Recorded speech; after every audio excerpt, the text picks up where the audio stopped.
اللہ الرحمن الرحیم نحمدہ ونصلی ونسلم علی رسولہ الکریم وعلی آلہ الطیبین واصحابہ الطاہرین اما بعد۔ حضرات گرامی،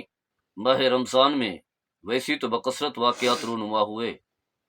ان میں سے اہم ترین واقعہ جو تاریخ اسلام کے سنہری حروف میں لکھا گیا ہے اور قیامت تک جو ہے مسلمانوں کے ذہن میں محفوظ ہے، اور اللہ تبارک و تعالیٰ نے قرآن مجید میں بھی اس کا تذکرہ کیا ہے۔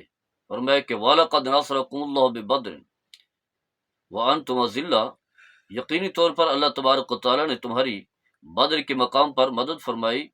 جبکہ تم بے سر و سامان تھے۔ اور اس کے علاوہ جو ہے بڑی تفصیل کے ساتھ اللہ تعالیٰ نے احکام بیان کیے کہ اللہ تعالیٰ نے کیسے مدد فرمائی۔ تو غزوہ بدر، واقعہ بدر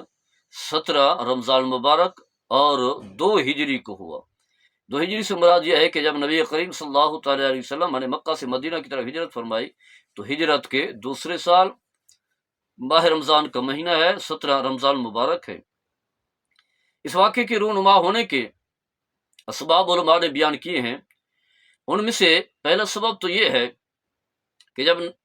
نبی کریم صلی اللہ تعالی وسلم اور آپ کے صحابہ مکہ سے ہجرت کر کے مدینہ منورہ تشریف لائے تو مسلمانوں کی تعداد جو ہے بڑھ رہی تھی۔ اہل مدینہ کے سینے اللہ تبارک و تعالیٰ نے اسلام کے لیے جو ہے وہ چنے، منتخب فرمایا، اور ان کے سینے جو ہے بڑے پاکیزہ اور صاف ستھرے سینے تھے۔ تو مسلمانوں کی تعداد جو ہے بڑھ رہی تھی، مسلمانوں کی قوت جو ہے وہ بڑھ رہی تھی۔ اس سے جو ہے قریش مکہ، کفار مکہ خوف زدہ ہوئے، پریشان ہوئے، اور پھر وہ اسی کوشش میں لگ گئے کہ مسلمانوں کو جو ہے نقصان پہنچایا جائے۔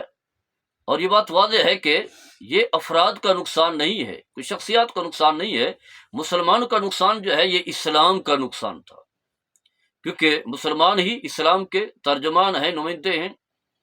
تو انہوں نے جو ہے چاہا کہ مسلمانوں پر حملہ کر کے ان کی طاقت کو ختم کیا جائے، اور اسی مقصد کے لیے شام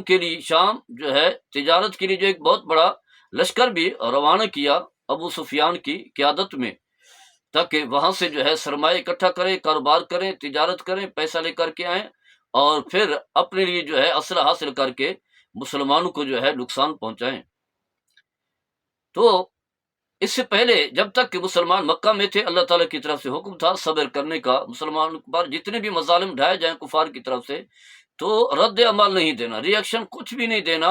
اور صبر کرنا ہے۔ بس یہ ہے کہ اسلام پر کاربند رہنا ہے، اسلام کو نہیں چھوڑنا، اور کفار کے خلاف لڑنا نہیں ہے۔ لیکن جب مدینہ منورہ میں آ گئے تو پھر اللہ تبارک و تعالیٰ کی طرف سے جہاد کا حکم بھی آ گیا، جہاد فی سبیل اللہ،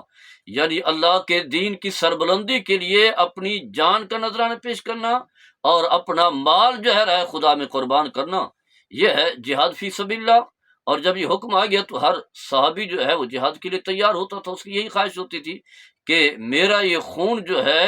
راہ خدا میں جو ہے بہے، میری جان جو ہے وہ راہ خدا میں جائے، کیونکہ اللہ تبارک و تعالیٰ نے ایک وعدہ کر رکھا ہے، اللہ سودا کرتا ہے مسلمانوں سے، فرمایا ان اللہ اشتری من المؤمنین انفسهم واموالهم بان لهم الجنہ۔ اللہ تعالیٰ جو ہے اہل ایمان سے، کافروں کا اس سے کوئی تعلق نہیں ہے، کیونکہ مسلمان کی جان جو ہے وہ قیمتی جان ہے۔ تو فرمایا اللہ تبارک و تعالیٰ جو ہے اہل ایمان سے جو ہے سودا کرتا ہے ان کی جانوں کا اور ان کے مال کا،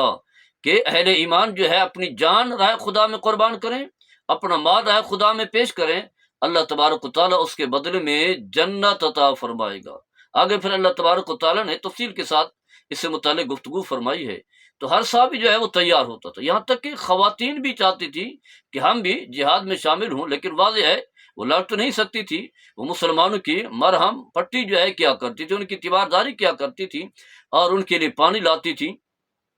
تو خواتین بھی جو ہے جہاد میں، یہاں تک کہ بچے جو ہے وہ اپنے آپ کو بڑا شو کر کے جہاد کے لیے تیار ہوتے تھے، بوڑھے لوگ جو ہے جو بیمار ہوتے تھے، یہاں تک کہ جو معذور ہوتے تھے ان کی بھی یہ خواہش ہوتی تھی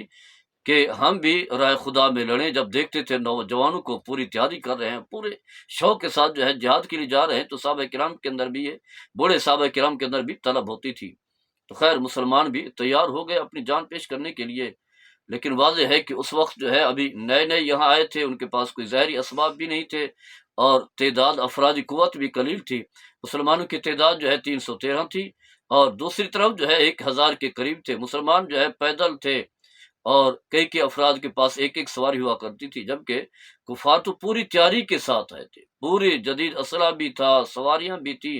اور کفار کے بڑے بڑے سرغنے موجود تھے۔ لیکن نبی کریم صلی اللہ تعالی علیہ وسلم نے جب اپنے غلاموں کی تعداد کو دیکھا، یہ قلیل ہے اور بے سر و سامان ہے، بارگاہ خداوندی میں دعا کی اور یہی التجا کی، یا اللہ یہ چند لوگ ہیں جو تیرے نام لینے والے ہیں، تیرا کلمہ پڑھنے والے ہیں، توحید کو عام کرنے والے ہیں، اگر یہ بھی نہ رہے، یہ بھی شکست کھا گئے، تو پھر قیامت تک تیرا کوئی نام لینے والا نہیں رہے گا۔ میرے آقا صلی اللہ تعالی علیہ وسلم نے گڑ گڑا کر کے دعا کی، تو آپ تو واضح ہے کہ مستجاب الدعوات ہیں، سارے انبیاء کرام مستجاب الدعوات ہیں۔ اللہ تبارک و تعالی نے پھر مدد کا وعدہ فرمایا، آسمان سے فرشتے زمین پر اتر کر کے ہے، سید الملائکہ جبریل امین باقاعدگی سے اس جنگ میں موجود ہیں اور کفار کے خلاف لڑ رہے ہیں، اور صحابہ کرام نے اپنی آنکھوں سے دیکھا۔ اللہ تعالیٰ نے اس بات کا تذکرہ بھی کیا، تو واضح ہے اللہ تعالیٰ نے مسلمانوں کو فتح عطا فرمائی۔ جہاد کی اپنی ایک طاقت ہے، جب مسلمان اپنے آپ کو، اپنی جان کو رائے خدا میں پیش کر دیتا ہے، تو پھر کافر جو ہے وہ بزدل ہوتا ہے، وہ کبھی مقابلہ نہیں کر سکتا۔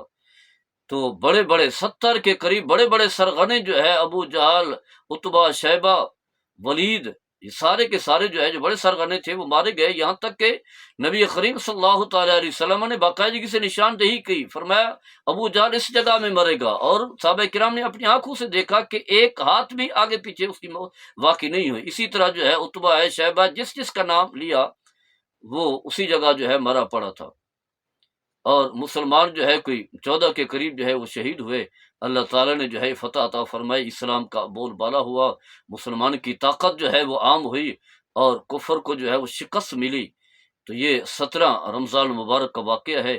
ہم نے اس واقعے کو یاد بھی کرنا ہے اور اپنے اندر جو ہے جذبہ جہاد بھی لانا ہے، کیونکہ جب تک مسلمانوں کے اندر جہاد رہا ہے، مسلمان جو ہے کبھی مغلوب نہیں رہا، بلکہ فاتح رہا، کامیابی ملی۔